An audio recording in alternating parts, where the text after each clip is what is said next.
নজর রাখবো পরবর্তী সংবাদে। ত্রিপুরা কেমিস্ট অ্যান্ড ড্রাগিস্ট সংগঠনের পক্ষ থেকে এবার আর্থিক তহবিল নিয়ে দুই গোষ্ঠীর মধ্যে মতানৈক্য। তাই দুর্গাবাড়ির সামনে এবার নতুন ভাবে একটি কমিটি শুরু করলো, সংগঠন শুরু করা হলো একটি নতুন কমিটির পক্ষ থেকে। পুরনো কমিটির কোষাধ্যক্ষরা, সাধারণ সম্পাদক সহ সংগঠনের কতিপয় সাধারণরা উপস্থিত ছিলেন। তাদের বিশেষ করে বৃহস্পতিবার আগরতলা দুর্গাবাড়ি সংলগ্ন নতুন সংগঠনের অফিসে বিক্ষোভ দেখালো ত্রিপুরা কেমিস্ট অ্যান্ড ড্রাগিস্টের নতুন কমিটির সংশ্লিষ্টরা। বচসা বাঁধে দুই কমিটির মধ্যে। ঘটনাস্থলে উপস্থিত হয় পশ্চিম থানার পুলিশ এবং পরিস্থিতি সামালের চেষ্টা করে। যদিও এই নতুন ভাবে কেমিস্ট অ্যান্ড ড্রাগিস্টের পক্ষ থেকে যে নতুন সংগঠন শুরু হলো দুর্গাবাড়ি সংলগ্ন স্থানে, সেখানে কি নিয়ে ঝামেলা এবং পুলিশের কি মতামত উঠে এসেছে ঘটনাকে কেন্দ্র করে, শুনুন। বিষয় হলো আমাদের এর মধ্যে কিছু ব্যাপার হয়তো বা যারা একটা আলাদা একটা সংগঠনে পরিণত হয়েছে, আমাদের কোনো স্টে নাই, সংগঠন যার যার ব্যক্তিগত ব্যবহার করতে পারে, কিন্তু হলো তারা Tripura chemist and druggist association থেকে পিছিয়ে যায়, তারা বলতে পারে অর্গানাইজেশন সামথিং করেছে। তো আমাদের একটা দাবি, একটা ওরা হিসাব দিয়ে যাক আমাদেরকে। বিগত দিন ওরা সেক্রেটারি প্রেসিডেন্ট ট্রেজারার ছিল, এখনো তারা সেম সেক্রেটারি প্রেসিডেন্ট ট্রেজারই আছে।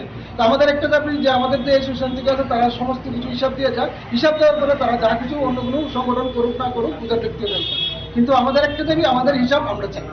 আপনাদের এইটা কত বছর পর চেঞ্জ করা হয়? আমাদের এই 2 বছর এক্সপায়ার আমাদের সোসাইটির 1 বছর, কিন্তু আমরা মূল স্বাক্ষরকারীরা 2 বছরের নিয়মিত যারা নাকি আপনার সেক্রেটারি প্রেসিডেন্ট থাকে, পরবর্তী সেক্রেটারি প্রেসিডেন্ট যে হবে ওনাদেরকে তো চার্জ বুঝিয়ে দেবেন, ওনাকে চার্জ বুঝিয়ে দেবেন, অর্থনৈতিক কি টাকা পয়সা সবকিছু বুঝিয়ে দিয়ে তারপরে না ওনারা আবার ওনাদের জায়গায় চলে যাবেন। কিন্তু নতুন সভাপতি, নতুন সম্পাদক, নতুন ট্রেজারার, ওদেরকে তো সবকিছু বুঝিয়ে দিতে হবে পুরানরা।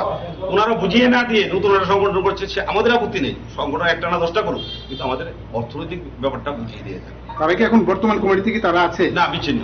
ওরা নতুন একটা আজকে কি মনে হয় টাকা পয়সা লেনদেনের ব্যাপারে নিয়ে আজকে টাকা পয়সা লেনদেনের জন্য আমরা বুঝে পাইনি টাকা পয়সা। আমাদের এফডিও ছিল 18 লক্ষ টাকার মধ্যে, এইগুলিও হদিস না। আমাদের বলছি আমরা টোটাল 18 না, আমাদের 19 লক্ষ সামথিং এফডি ছিল এবং ক্যাশ ইন হ্যান্ড ছিল মিনিমাম 15 লাখ সামথিং।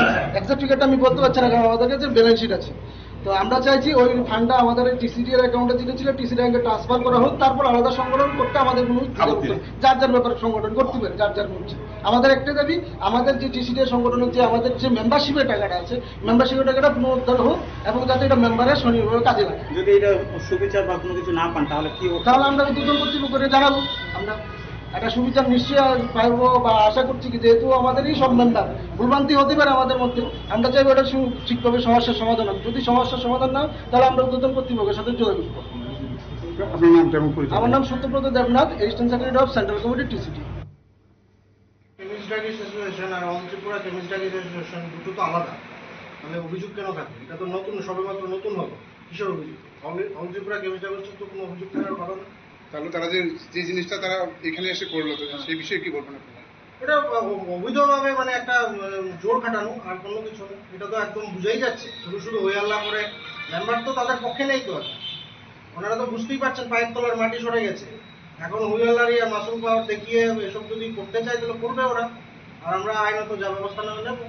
কারণ আমাদের অল ইন্ডিয়া আমাদের সংগঠনটা গোটা দেশব্যাপী আছে, ঠিক আছে? অল ইন্ডিয়া আমাদের যে এআইসিডি কমিটি আছে, আমরা তাদের থেকে স্বীকৃতিপ্রাপ্ত, এবং আমাদের যে কমিটি বৈধ কমিটি, আমরা আদালত থেকেও আমাদের মামলাতে আমরা জিতেছি। আগেও আপনারা জানতেন, আমিও ওই পুরনো কমিটিতে ছিলাম, আমি এখন আর ওই পুরনো কমিটিতে নেই, আমিও এখন নতুন এই অল ত্রিপুরা কেমিস্ট ড্রাগিস্ট অ্যাসোসিয়েশনে আছি। তো তাদের যে অভিযোগ, এটা কোনো ভিত্তিহীন। ওরা অভিযোগটা করে তো কোনো হিসাব আপনারা দিতে পারেন? ওনাদেরকে বলুন না, মুখে বললে হবে না, কাগজ বের করে স্টেটমেন্ট দেখাতে বলুন কোন হিসাবটা ওনারা পায়নি। পুরনো 2 বছর ধরে তো ওনারাই আছে ওই জায়গাতে, ওদেরকে বলুন না ওরা কোন হিসাবটা চাইছে। আমরা যদি এখন অভিযোগ করি যে ওনাদের বিরুদ্ধে অনেক অর্থ ব্যাপারে অভিযোগ আছে, হ্যাঁ, তো আমাদের দেখাতে হবে, তো একটা প্রুফ তো দেখাতে হবে যে আপনার বিরুদ্ধে অভিযোগ আছে, আপনি এটা করেছেন। মুখে বললে তো হবে না, কাগজ দেখাতে বলুন না। আপনারা সংবাদ মাধ্যমরা আপনারা নিশ্চয়ই ওনাদেরকে জিজ্ঞেস করবেন যে আপনারা যে অভিযোগটা তুলছেন, আপনাদের কাছে নিশ্চয়ই কোনো পেপার ডকুমেন্ট তো থাকবে, আপনারা শো করে নেই। এবং আপনারা একটা জিনিস জেনে রাখুন, আদালতে ওনারা প্রপার ডকুমেন্ট দিতে পারেন, আদালতে মামলা খারিজ হয়ে যাবে, আর কিছুদিনের মধ্যে পুরো মামলাটাই পড়ে যাবে। মানুষ জানতে পারবে ওরা মেম্বারদেরকে নিয়ে যে খেলাটা খেলছে, এটা কিন্তু বেশি দিন আর টিকবে না।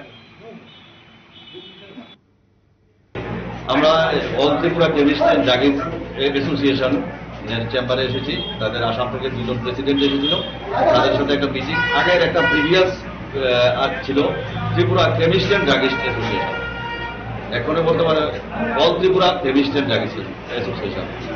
আগেটা 40 বছর একটা অ্যাপ্রুভেল ছিল, এখন বর্তমানে রিসেন্টলি 1.5 বছর হয়েছে all Tripura druggist and chemist অ্যাসোসিয়েশনের অ্যাপ্রুভেল হয়েছে। এটা নিয়ে তাদের মধ্যে একটা মিটিং হয়েছিল, নতুন করে উদ্বোধনের প্রোগ্রাম চলছিল। আমাদের থানাতে খবর আসে, এই জন্য আমরা এখানে ভেরিফাই করার প্রোগ্রামটা এখন শেষ হয়ে গেছে, সবাই এখান থেকে চলে গেছে। সমস্যাটা আমি এখন বলতে পারছি না।